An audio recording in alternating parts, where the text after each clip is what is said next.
This documentary examines the verified history, institutional violence, and gang dynamics inside California Men's Colony, a Central California prison long cited in court filings, investigative journalism, and public records for its role in housing high-risk inmates and entrenched prison gangs.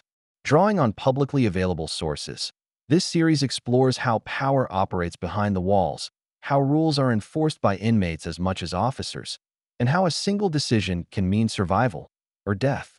It was supposed to be one of the safer prisons in California. That's what the brochures said. That's what the early reports promised. But the paperwork tells a different story. At California Men's Colony, the nights don't go quiet. They tighten. Here's the fact that still chills investigators. According to public incident reports and court filings, violence at this prison has erupted in bursts so sudden that officers sometimes learned about stabbings only after the count came back wrong. A body missing, a cell door smeared, a yard suddenly empty. And when you hear that, you understand the first rule inside these walls. Nothing happens by accident. California Men's Colony sits on rolling land near San Luis Obispo, surrounded by fog in the mornings and a calm coastal breeze that feels almost mocking. From the outside, it looks like a low-slung complex of concrete and wire, less imposing than the mega-prisons of the desert. That appearance has fooled people for decades. Inside, it's a pressure cooker. Opened in the late 1950s, CMC became a hub for Level 3 and Level 4 inmates, men serving long sentences, many with documented histories of violence. Over time, news reports and inmate litigation described an environment where racial politics and gang hierarchies hardened faster than concrete. According to correctional experts who testified in federal cases, CMC's geography created a problem. Multiple housing yards with different security levels, rotating populations, and a steady influx of inmates transferred from higher security prisons. That mix can be volatile. At CMC, it became combustible. By the 1990s and early 2000s, the prison was frequently mentioned in Department of Corrections memos for inmate-on-inmate assaults involving weapons, language that sounds clinical until you realize what it means. Sharpened metal, locks and socks, coordinated hits carried out in seconds. The gangs knew the schedules better than anyone. Morning yard, afternoon chow, evening lockdown. Those weren't just routines. They were windows. According to court testimony in multiple California cases, prison gangs at CMC operated with a level of organization that mirrored street-level criminal enterprises. Orders flowed from shot callers, senior inmates recognized by their race or affiliation, down to soldiers expected to carry out violence without hesitation. Refusal wasn't an option. One former inmate, quoted anonymously in a regional investigative report, described it like this: "You don't join a gang in there. You wake up one day and realize you already belong to one." Race-based alignment has been repeatedly documented in California prisons, and CMC was no exception. Public records show the presence of white supremacist groups, Hispanic prison gangs, and black prison organizations, each enforcing their own codes. Among the most feared were members affiliated with Aryan Brotherhood, a group designated by law enforcement as a domestic extremist organization. Court filings from unrelated cases have repeatedly referenced the Brotherhood's reach across multiple California institutions, including CMC, where associates were identified during contraband investigations and assault prosecutions. These weren't impulsive acts. They were planned. Investigators later testified that weapons were manufactured from everyday items: bed frames, fan blades, even pieces of law library furniture. Everything had a secondary purpose. Nothing went to waste. The administration tried to keep up. Lockdowns followed major incidents. Entire yards were frozen for weeks. But every lockdown bred resentment, and resentment, according to correctional psychology studies cited in litigation, only increased the likelihood of retaliatory violence once restrictions lifted. This is where the story gets darker. In the early 2000s, CMC became the subject of multiple inmate lawsuits alleging failure to protect. The claims followed a pattern. Inmates warned staff of threats, were denied transfers, and were later assaulted. Some survived. Others didn't. One fatal stabbing, documented in public court records, occurred during a brief yard release. The victim was attacked from behind, struck repeatedly, and left bleeding on the concrete. Officers responded within minutes, but the weapon was never recovered. According to the coroner's report referenced in local news coverage, the cause of death was multiple puncture wounds to the torso. No suspect was ever publicly named. That silence is common inside CMC. Because talking is dangerous. Snitching isn't just discouraged, it's punished. Former inmates have described a code where cooperation with authorities leads to immediate retribution. Protective custody exists, but according to oversight reports, it's limited and often overcrowded. Many inmates choose to take their chances in general population rather than live in isolation. So the violence stays internal, handled inmate to inmate. Correctional officers, in sworn statements, have acknowledged the reality of gang intelligence networks that extend beyond prison walls. Messages move through coded letters, contraband cell phones, and visiting rooms. Orders don't stop at the gate. That's why CMC matters. It's not just a prison. It's a node. A place where sentences are served, yes, but also where criminal alliances are forged, debts are collected, and futures are decided. When an inmate leaves California Men's Colony, he doesn't leave empty-handed. He leaves with obligations. Or enemies. By 2013, after a series of high-profile incidents across the state, California began implementing sweeping reforms under federal oversight. CMC saw structural changes, new housing strategies, revised classification policies, and increased monitoring. The official language called it progress. But insiders said the culture didn't change overnight. Because prisons don't run on policies alone. They run on fear. At CMC, fear has a currency. It buys protection. It buys silence. And sometimes it buys time. Time before your name appears on a list. Time before a door opens. Time before someone decides you're a problem that needs to be solved. And that's just the beginning. We go deeper. Inside the hidden hierarchy, the men who give orders without ever lifting a weapon, and the one rule that determines who lives and who doesn't at California Men's Colony. In California Men's Colony, power doesn't wear a badge. It whispers from cell to cell. According to correctional intelligence summaries and court testimony from gang-related prosecutions across California, every major prison runs on an invisible chain of command. At CMC, that chain is old, hardened, and brutally efficient. At the top are the shot callers. They rarely touch a weapon. They don't need to. Their authority comes from reputation, history, and a simple truth every inmate understands within days of arrival. If a shot caller speaks your name, your fate changes. Sometimes permanently. Shot callers aren't elected. They're recognized, often by surviving decades inside, by orchestrating violence without being directly linked to it, and by demonstrating unwavering loyalty to their group. In public records, they're sometimes referred to as influential inmates or validated members, sanitized language for men who can decide whether someone eats in peace or bleeds on the yard. At CMC, intelligence reports cited in federal filings describe a rigid racial structure. Inmates are pressured, sometimes immediately, to align with their race-based group. Refusal can be interpreted as disrespect, and disrespect is currency for violence. Among Hispanic inmates, authority has historically been influenced by affiliations tied to Mexican mafia, also known as LAIM. Law enforcement has repeatedly identified the group as exerting control over Hispanic inmates statewide, including those housed at CMC.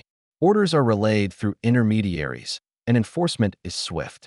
According to sworn declarations from correctional officers in unrelated prosecutions, LAIM-affiliated shot callers maintained lists, names of inmates who owed debts, violated rules, or were suspected of cooperating with authorities. Being on that list didn't guarantee immediate violence. It guaranteed inevitability. For Black inmates, influence has often been associated with groups like the Black Guerrilla Family, a prison organization with political origins that later became heavily involved in criminal activity, according to FBI and court documents. At CMC, members and associates were monitored for organizing assaults and coordinating resistance during lockdowns. White inmates, particularly those affiliated with white supremacist prison gangs, followed a similar hierarchy. As documented in state validation reports, leadership was often concentrated among long-term inmates with extensive disciplinary histories. What united these groups wasn't ideology. It was control. According to a 2009 oversight report reviewing California prisons, shot callers often enforced rules more effectively than staff. Prohibited interactions. Who could sit where? Who could work which jobs? Who was allowed to gamble? Who wasn't? Breaking a rule could earn a warning. Breaking it twice could earn a beating. Breaking it publicly could earn a hit. The mechanics of these hits were disturbingly consistent. Court filings from assault prosecutions describe small teams, usually 2 or 3 inmates, assigned roles. One distracts. One blocks escape. One delivers the weapon. The weapons themselves were crude but lethal. Shanks fashioned from metal scraps, toothbrushes melted into handles, razor blades wrapped in cloth. According to evidence logs, some weapons were so thin they could be hidden in a mouth, and the timing was precise. Yard changes, shower rotations, meal movements. Seconds mattered.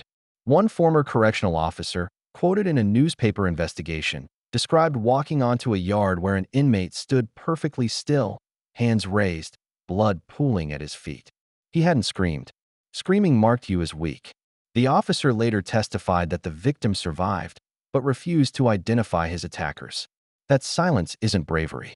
It's survival, because the shot callers are always watching, even when they're in administrative segregation, even when they're on lockdown. According to investigative reporting, orders are passed through kites, handwritten notes smuggled between cells, or through trusted messengers assigned menial jobs like laundry or food service. Contraband cell phones, repeatedly discovered during CMC searches, only amplified that reach. Text messages, photos, voice notes. Evidence seized in multiple California cases showed inmates coordinating assaults in real time. This is where CMC's reputation hardened. Not because it was the bloodiest prison in California, but because it was efficient. Violence wasn't chaotic. It was surgical, and that efficiency made it dangerous. According to criminologists who analyzed California prison data, institutions like CMC became training grounds. Younger inmates learned how to move, how to speak, how to obey. By the time they were released or transferred, they carried that discipline with them. That's how gangs survive incarceration. They adapt. Administrators weren't blind to this. Internal memos referenced in civil rights lawsuits describe attempts to disrupt leadership by transferring suspected shot callers. But those efforts often backfired. Removing a leader created a power vacuum. Vacuums invite violence. And sometimes, the wrong man was removed. One unconfirmed but widely reported incident involved an inmate transferred out of CMC for his own safety, only to be attacked weeks later at another facility by men who already knew his name. According to reports, the order originated at CMC. That's the reach. Inside the prison, everyday life continued under that shadow. Inmates lined up for chow knowing that seating was assigned by race. A mistake could trigger a riot. Officers, aware of the rules but unable to enforce them without escalation, often watched silently. This uneasy balance was documented in depositions, staff maintaining order by allowing certain informal controls to exist. It wasn't approval. It was pragmatism. Because when the balance tipped, consequences were immediate. In one documented incident, a fight between 2 inmates escalated into a multi-yard lockdown after retaliatory assaults spread within hours. According to news reports, dozens were injured, some with stab wounds, others with broken bones. No names were released. No leaders were charged. The system absorbed it. And inside CMC, the message was reinforced. Power doesn't need recognition to exist. It only needs obedience. For new arrivals, this reality hits fast. Intake is brief. Orientation is minimal. Within days, inmates are approached, sometimes politely, sometimes not, and informed where they belong. You don't choose your alliances. They're chosen for you. Refuse, and you become neutral. Neutrality is the most dangerous position of all, because neutral means unprotected. And unprotected men don't last long at California Men's Colony. One truth becomes unavoidable. The prison isn't controlled by walls or towers alone. It's controlled by men who understand leverage, fear, and silence better than anyone else. We'll follow what happens when that control fractures, when a single incident threatens to ignite everything, and the line between order and chaos disappears inside CMC. Every prison runs on tension. At California Men's Colony, that tension is carefully measured until it isn't. According to incident reconstructions drawn from news reports, court records, and sworn declarations, the most dangerous moments inside CMC are not riots. They're the quiet hours before one. The hours when everyone knows something is coming, but no one knows when. That's when the balance breaks. In California prisons, violence is rarely spontaneous. Investigators have repeatedly testified that major incidents are preceded by subtle signals, sudden refusals to leave cells, whispers passing too quickly to track, inmates giving away commissary like they won't need it tomorrow. At CMC, those signs have historically meant one thing: a green light. A green light is prison slang for authorization to attack. According to law enforcement testimony in gang conspiracy cases, it doesn't come casually. It's issued when leadership decides the risk is worth it, when a rule has been violated so publicly or a debt so badly ignored that not responding would signal weakness. Weakness invites collapse. One of the most scrutinized incidents at California Men's Colony occurred during a routine movement period, according to contemporaneous news coverage. The yard had just reopened after a partial lockdown. Officers later stated in reports that the atmosphere felt off. Inmates clustered instead of spreading out. Conversations stopped when staff approached. Then it happened. Within seconds, multiple assaults erupted across the yard. According to official incident summaries later referenced in litigation, at least 3 inmates were stabbed almost simultaneously. The attacks were coordinated, different locations, same timing. Correctional officers responded with chemical agents and emergency protocols. Sirens cut through the noise. Inmates dropped to the ground as ordered, or ran. Some didn't make it far. According to medical records cited in court filings, one victim suffered critical injuries but survived after emergency surgery. Another was less fortunate. Local news reports confirmed a death, though the victim's name was withheld. No official motive was released. But internally, the message was clear. Someone had crossed a line.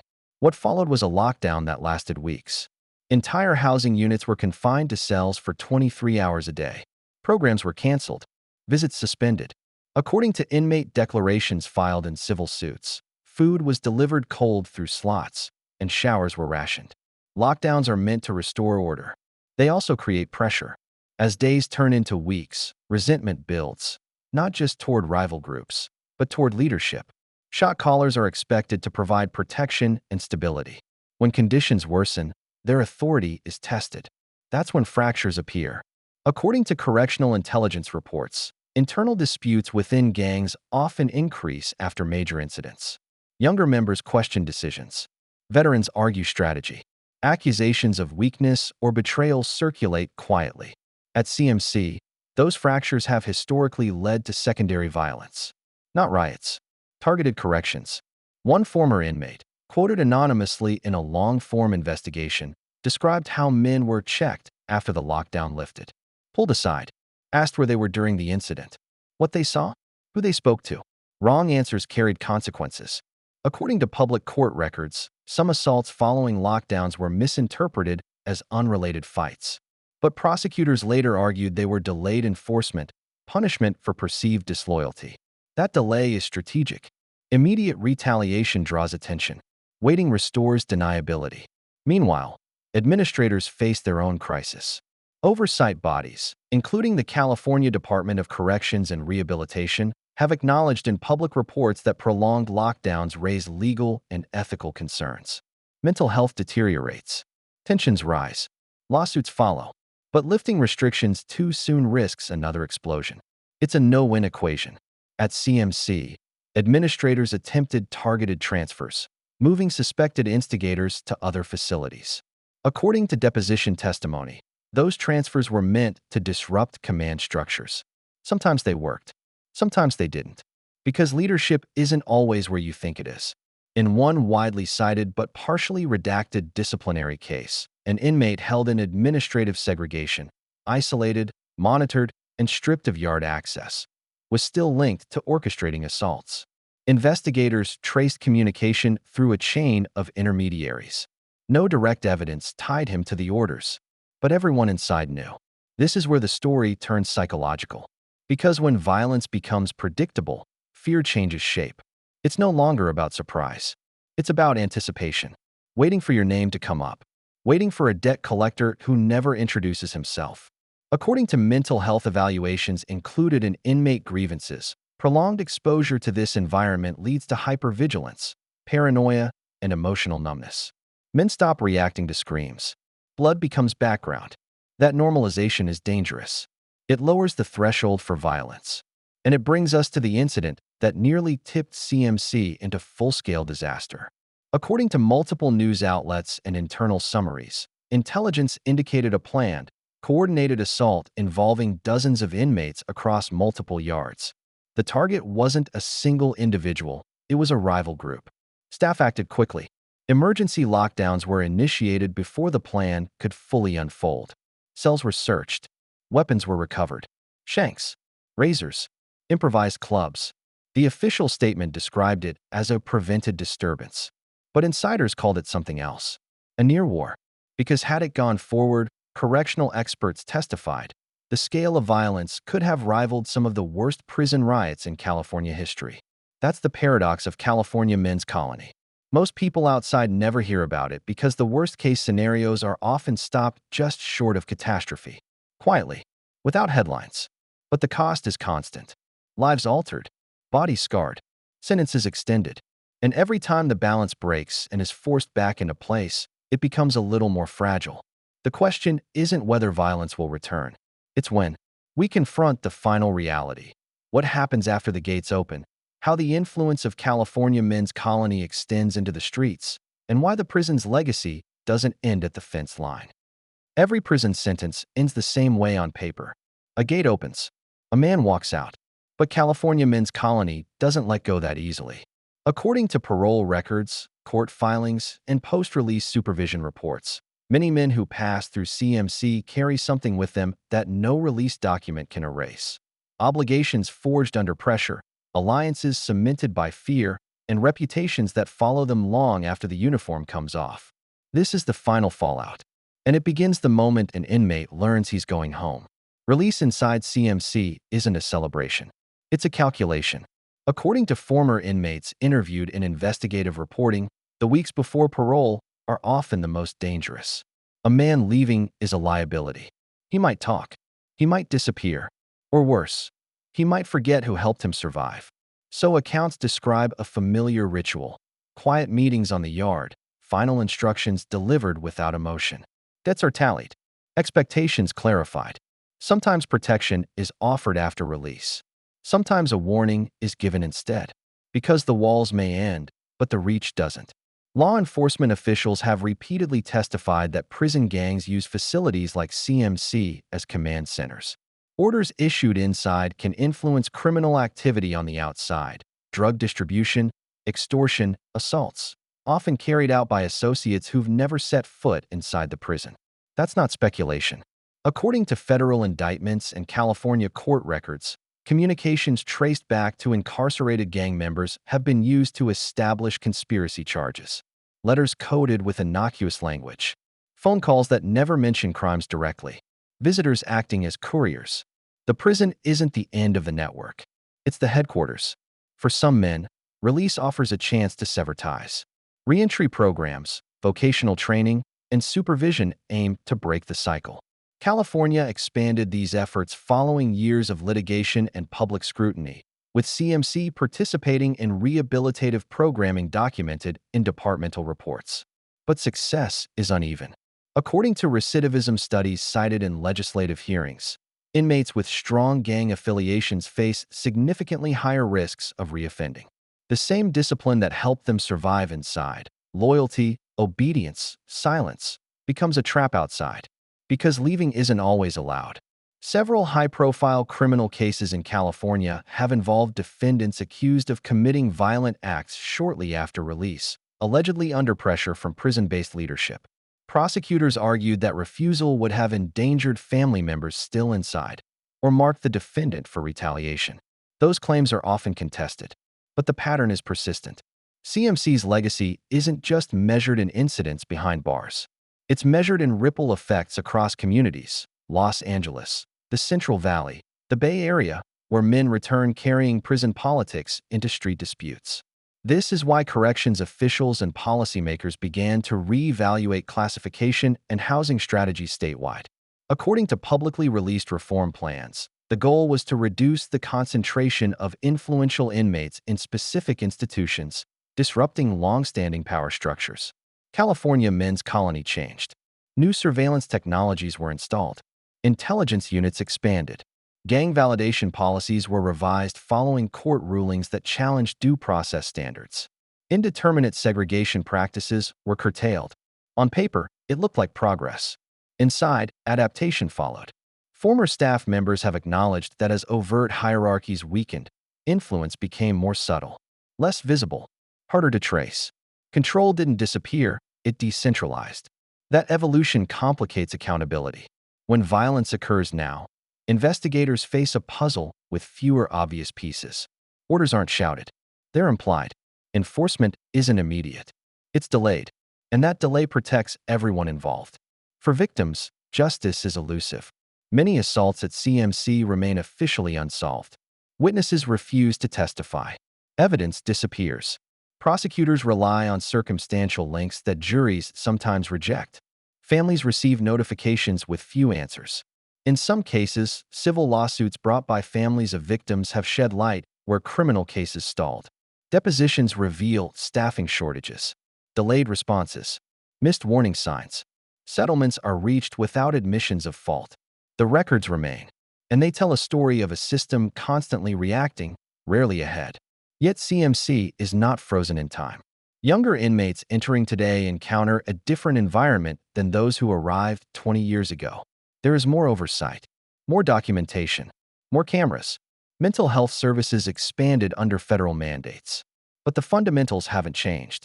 People still seek power. Fear still organizes behavior. Silence is still rewarded. That's the legacy. California Men's Colony stands as a case study in how institutions shape individuals and how individuals reshape institutions. It's a reminder that incarceration doesn't pause criminal ecosystems. It compresses them. Inside those walls, men learn lessons that last a lifetime. Some learn restraint. Some learn survival. Some learn how to command without being seen. When they leave, those lessons go with them. And for communities receiving returning citizens, the impact can be profound. Probation officers monitor conditions. Social workers try to intervene. Families hope for change. Sometimes it works. Sometimes it doesn't. The true measure of CMC isn't the number of lockdowns or the length of sentences served there. It's the long shadow it casts across courtrooms, neighborhoods, and lives shaped by decisions made under fluorescent lights and watchtowers. In the end, California Men's Colony isn't the deadliest prison in the world. It's something more unsettling. It's a place where violence learned discipline, where power learned patience, and where the consequences don't end at the gate. They walk out, quietly, every single day.